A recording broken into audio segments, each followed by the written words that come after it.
sommes de retour sur TV Finance et nous allons maintenant parler politique et second tour des législatives avec notre invité Damien Maudet. Bonjour Damien. Bonjour. Bonjour, merci beaucoup d'être avec nous ce matin. Je vous remercie d'avoir accepté notre invitation. Monsieur Maudet, vous êtes un des plus jeunes candidats aux législatives de 2022, mais vous êtes déjà un vieil animal politique puisque vous avez près de 10 ans d'expérience politique derrière vous. Vous représentez la NUPES dans la première circonscription de la Haute-Vienne et au premier tour, vous avez récolté 34,5% des voix, ce qui fait de vous le candidat favori pour le second tour devant la candidate sortante représentant la majorité présidentielle. Monsieur Maudet, en quoi la NUPES représente selon vous un renouveau démocratique ? Alors, il y a plusieurs points sur lesquels je pense qu'on porte un renouveau démocratique. Déjà, la première, c'est évidemment le fait qu'il y ait enfin une union de la gauche, parce que les gens attendaient ça depuis bien longtemps. Nous, on l'a vu pendant la présidentielle, beaucoup de gens nous en parlaient. Donc aujourd'hui, ne serait-ce que ça, que ce pas qui est fait, qui n'avait pas été fait avant, c'est déjà une preuve de renouveau.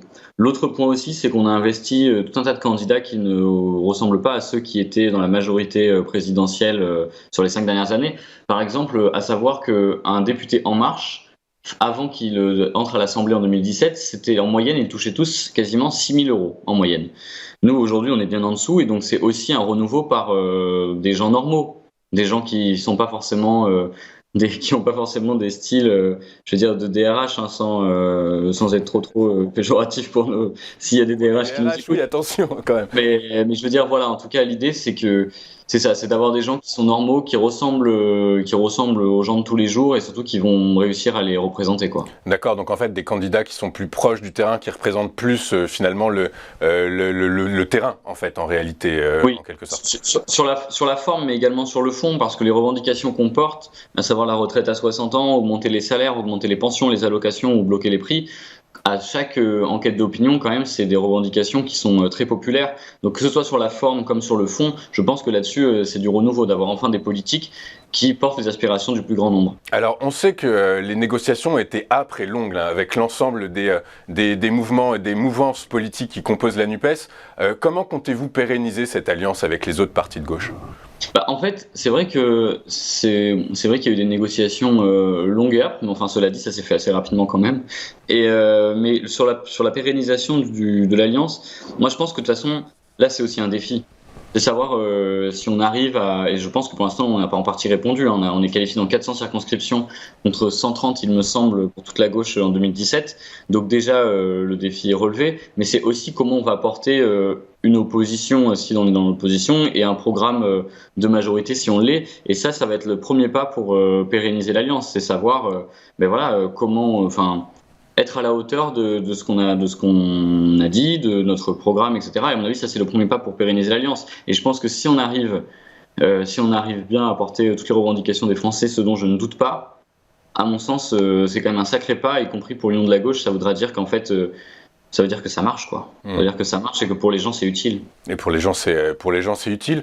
Il y a une question qui me semble évidente là aujourd'hui. Est-ce que ce premier tour des élections législatives représente mieux le paysage politique français que les présidentielles, que celui qui s'est dégagé à l'issue des élections présidentielles ?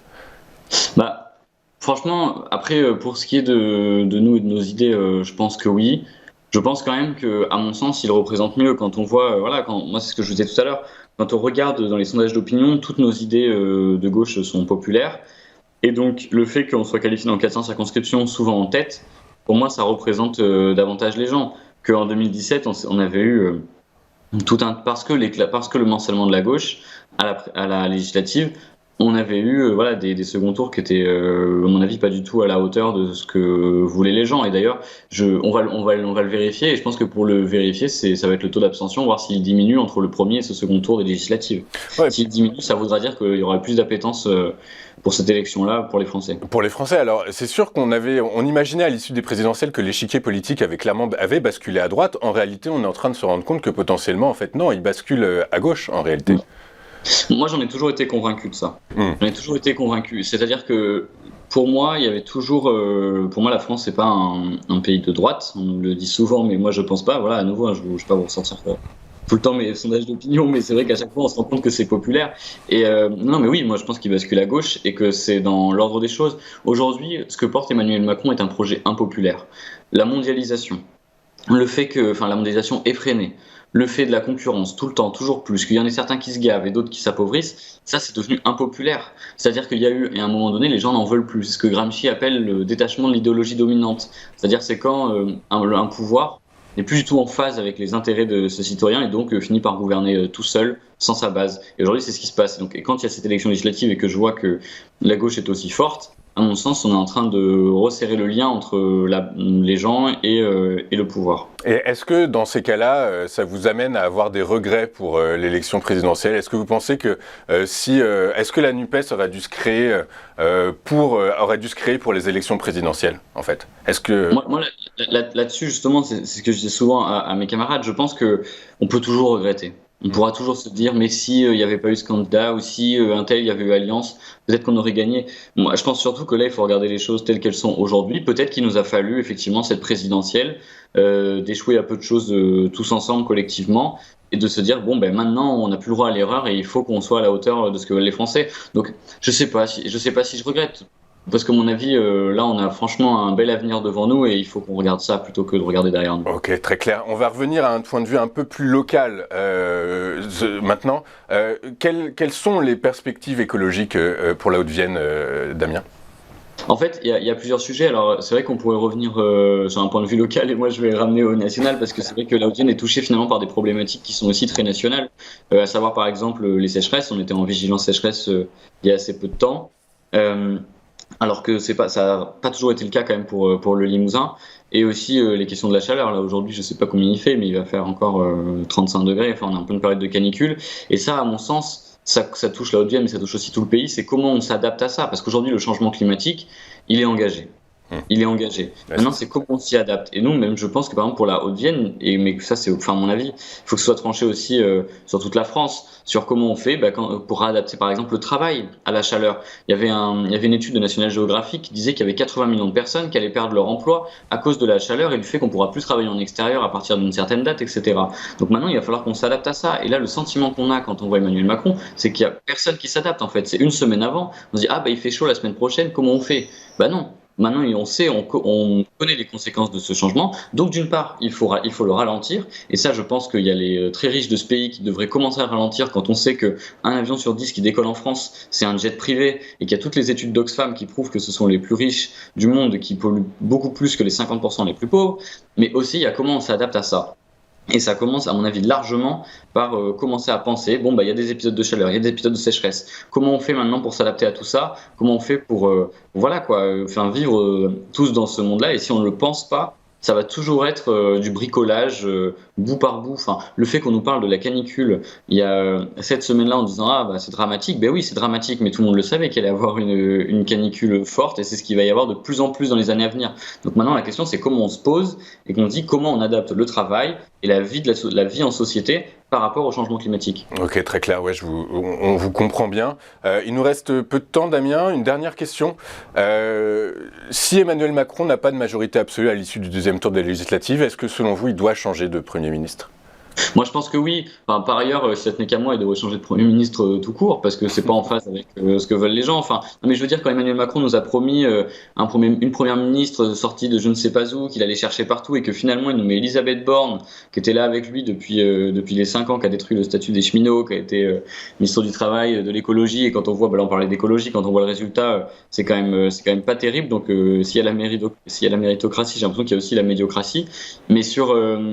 Mais par contre, sur le fond, si aujourd'hui il n'a pas sa majorité absolue, si les Français lui envoient un signal qui dit aujourd'hui on ne vous fait plus confiance, c'est évident qu'il doit changer de Premier ministre, mais à mon sens aussi de ministre tout court dans son de remaniement en fait. Il faut s'attendre à un remaniement, ça semble assez logique. Avec Jean-Luc Mélenchon, Premier ministre? Nous, si on a la majorité, c'est évident que Emmanuel Macron devra choisir Jean-Luc Mélenchon Premier ministre. C'est ce qui a été fait dans les 2 précédentes coalitions. Pour moi, c'est évident, c'est respecter le vote. Il y a une séparation des pouvoirs en France. Enfin, on essaie de nous faire croire que Si on gagne les législatives, il va y avoir une crise institutionnelle ou je ne sais pas quoi. Mais aujourd'hui, il y a une séparation des pouvoirs. C'est l'Assemblée qui décide, qui vote la confiance au gouvernement. Si l'Assemblée est à notre couleur, il va falloir choisir un Premier ministre de notre couleur, et donc Jean-Luc Mélenchon. Ok, et donc est-ce que dans ces cas-là, alors dernière question Damien, est-ce qu'il faut craindre dans ces cas-là un peu de brouhaha à l'Assemblée est-ce qu'on risque pas finalement de voir une France un peu à l'arrêt finalement, pas à force des choses?